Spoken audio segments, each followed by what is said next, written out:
L'histoire politique du Gabon a connu des chapitres, tous différents les uns des autres. En 2023, débute une nouvelle page de cette histoire avec l'avènement au pouvoir du Comité pour la transition et la restauration des institutions à l'issue du coup de la libération du 30 août 2023.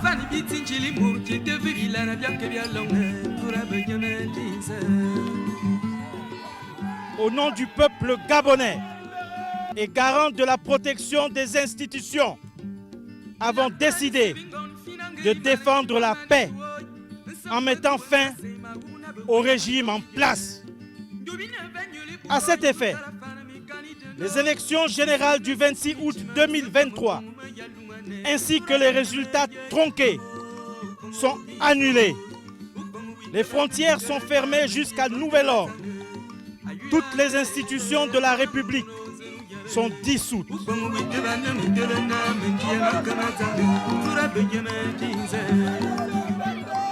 Une fois les institutions dissoutes, le CTRI adopta une démarche proactive afin de refonder le Gabon en profondeur. Pour atteindre l'objectif final, la restauration des institutions du pays, le 2 septembre 2023, le CTRI met en place un premier texte de loi pour régir la transition politique devant conduire au retour à l'ordre constitutionnel. Au Gabon, la charte de la transition, que l'on pourrait d'ailleurs appeler charte constitutionnelle de la transition, bénéficie d'une valeur constitutionnelle dans la mesure où elle constitue un ensemble de règles qui définit la structure et le fonctionnement du Gabon et fixe les pouvoirs des institutions publiques, les droits et les libertés des citoyens et les principes fondamentaux de l'État.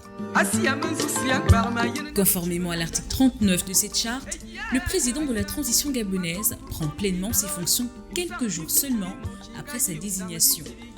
Choisi par ses pairs, le général de brigade Brice Clotaire Oligui Nguema a prêté serment devant la Cour constitutionnelle du Gabon le 4 septembre 2023 à Libreville.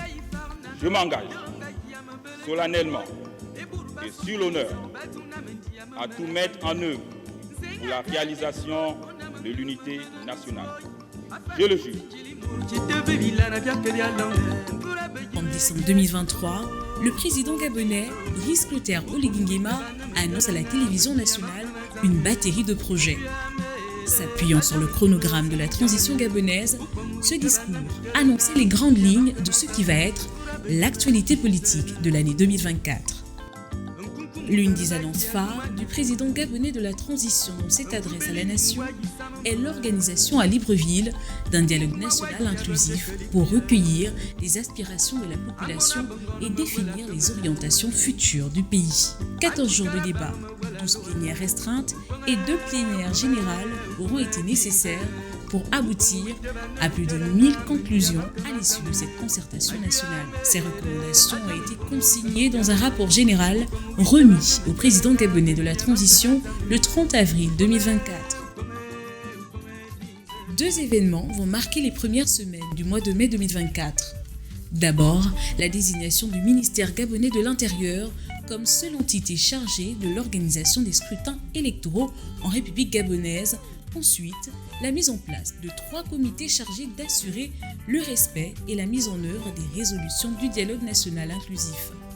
Parmi eux, un comité constitutionnel national de 23 membres chargé de proposer la monture de nouvelles constitutions. Structuré en 12 titres, 24 chapitres, 12 sections et 194 articles, cet avant-projet de nouvelle constitution est axé sur la restauration des valeurs humaines, la protection de l'environnement, l'adoption d'un régime présidentiel, l'élection du président de la Cour constitutionnelle, entre autres dispositions. Le texte disponible, le chef de l'État gabonais va procéder à la création d'une assemblée constituante dont la mission était d'apporter des avis motivés sur l'avant-projet de constitution rédigé par le Comité constitutionnel national. C'est en tout 168 parlementaires issus de l'Assemblée nationale et du Sénat de la transition qui, pendant 10 jours, du 12 au 22 septembre 2024, vont procéder à l'examen du dit texte. Les parlementaires vont soumettre en tout 801 avis motivés au bureau de l'Assemblée constituante qui a à sa tête les présidents des 2 chambres du Parlement gabonais. Nous avons travaillé sur un document qui va régir la vie gabonaise. la vie politique, la vie sociale, la vie économique de la République gabonaise. Désormais, les pouvoirs seront gérés de manière différente de ce que nous avons vécu par le passé. Notre attente en tant que parlementaire, c'est que le président de la transition, qui est le dernier à apprécier ce travail, puisse prendre en compte l'essentiel des contributions qui ont été faites par les uns et les autres. Une fois en possession du rapport général des travaux de la Constituante, il reviendra au CTRI, le Comité pour la transition et la restauration des institutions, ainsi qu'au gouvernement de la transition, d'examiner à leur tour le texte proposé par le Comité constitutionnel national, tout en prenant en compte les avis motivés de l'Assemblée constituante. Cela fait, l'ultime filtre sera celui du Conseil des ministres qui a la charge d'adopter le texte définitif et de publier la mouture finale du projet de constitution, devant être soumis à un référendum constitutionnel. En référence au chronogramme de la transition qui prévoyait les 2 derniers mois de l'année 2024 pour l'organisation d'un référendum constitutionnel, nombreux l'attendaient en décembre. Le 17 octobre 2024, le Conseil des ministres a tranché. Le collège électoral est convoqué de ce fait le 16 novembre 2024. S'en est suivi une campagne référendaire qui a conduit les partisans du oui comme du non à défendre leur point de vue. Un échange voulu constructif par la plus haute autorité du pays. Que vous soyez pour ou contre ce projet, votre point de vue enrichit le débat national. Informez-vous, débattez, participez aux discussions publiques sur ce projet constitutionnel. Après de nombreuses étapes préparatoires, le référendum constitutionnel tant attendu fut organisé le 16 novembre 2024. Il est le 3e de l'histoire du Gabon, le premier depuis près de 30 ans. Je tenais donc à participer à cette page de l'histoire du Gabon. Une journée historique parce qu'il s'agit quand même du référendum et c'est de ça que va dépendre notre avenir. Donc pour moi c'est une journée historique. C'est en tout 853 028 électeurs inscrits sur la liste électorale pour 462 166 votants qui ont effectué le déplacement pour accomplir leurs devoirs citoyens dans les près de 3000 bureaux de vote ouverts à travers le pays et à l'étranger. Dépouillement et décompte fait, le oui finit par l'emporter avec 91,64% des suffrages. Des chiffres qui marquent l'histoire du pays, notamment à travers les records du plus grand nombre de personnes inscrites et de votants depuis les présidentielles de 2009. C'est la première fois depuis qu'on organise des élections au Gabon qu'on dépasse la barre de 400 000 votants. Et le nombre de votants le plus important ces derniers temps était lors de l'élection présidentielle de 2016 où le plafond était à 376 000. Selon une étude menée par la plateforme de la société civile gabonaise Copil Citoyen, ce référendum enregistre 2 autres records. Celui d'un pourcentage de 97,8% favorable au oui dans la province de la Nyonga, une localité historiquement opposée ayant majoritairement voté non au référendum de 1958. De même, la proclamation la plus rapide des résultats d'une élection au Gabon, soit moins de 24 heures après la fin du dépouillement. Un procédé qui s'est achevé avec la promulgation de la nouvelle constitution par le général Brice Clotaire Oligui-Nguema le 19 décembre 2024. Une promulgation qui n'était pas synonyme de l'application immédiate de la nouvelle constitution. La constitution actuelle qui abroge les autres constitutions, notamment la constitution de 1991, rentrera en vigueur, mais sur certaines matières, notamment la matière électorale, particulièrement la matière concernant l'élection présidentielle. Si la nouvelle loi fondamentale gabonaise n'entre en vigueur que partiellement les mois qui suivent sa promulgation, elle devrait être totalement appliquée au sortir de la transition. Après l'adoption de nouvelles constitutions, Un autre grand chantier du chronogramme de la transition gabonaise est la réforme de la loi électorale. Ce texte, une fois élaboré, devrait régir l'organisation de la prochaine élection présidentielle dans le pays. Pour débuter cette nouvelle étape, le 7 décembre 2024, une commission nationale de rédaction du nouveau code électoral a été constituée.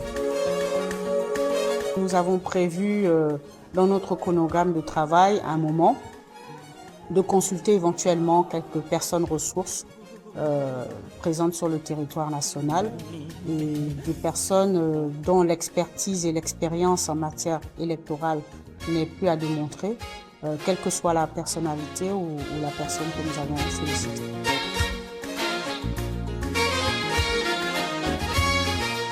Dialogue national inclusif, référendum et rédaction du nouveau code électoral sont entre autres les étapes que la République gabonaise a choisi de traverser en vue d'assainir l'environnement social, politique et économique du pays. Cela avant le retour effectif à un ordre constitutionnel. Au regard de toutes les réalisations des 16 premiers mois de la transition gabonaise, pour l'expert en sciences politiques Guy Arlanan Ango et le député de la transition Geoffroy Fumbula Libeka, le bilan est positif. Il y en a qui disent qu'en période de transition, le président ne devait pas faire des investissements sur l'ensemble du territoire. La question que j'aurais voulu poser à ces gens-là, c'est que lorsque le président prend le pouvoir en août 2023, l'argent était là, budget de l'État en matière d'investissement. 2023, idem pour 2024, il a fait ce qu'il fallait faire. Il a investi. Si la population se plaint, posez la question à la population. Moi, je ne pense pas. Les gens sont contents de ce qui se fait. Moi, je suis convaincu que jusque-là, le CTRI est et demeure efficient. Le point positif en tant qu'entrepreneur, porte sur l'ensemble des réformes. La loi qui encadre les activités commerciales votée récemment, qui fait dorénavant obligation à toutes les entreprises qui s'implantent au Gabon de pouvoir consacrer 90% de leur personnel uniquement aux nationaux. Et enfin, quelques réformes sur la loi de finances 2025, au nombre desquelles l'exonération qui est dorénavant accordée à toutes les entreprises nouvelles qui se créent au Gabon. Cela sans oublier les comportements regrettables de bon nombre de compatriotes à qui le chef de l'État a fait confiance, qui, au lieu de servir la nation, s'illustrent de façon négative et on assiste malheureusement à un changement de responsable dans nos administrations quasiment tous les 2, tous les 3 mois et c'est fort regrettable. Un processus inclusif adopté par les autorités gabonaises de la transition dans un seul objectif, la refondation de l'État et la restauration des institutions. L'avenir du Gabon semble donc dépendre de la capacité du CTRI à mettre en œuvre ces réformes dans les délais impartis et à maintenir un dialogue constructif avec toutes les forces vives de la nation gabonaise. Le tout pour un retour à l'ordre constitutionnel fort et puissant.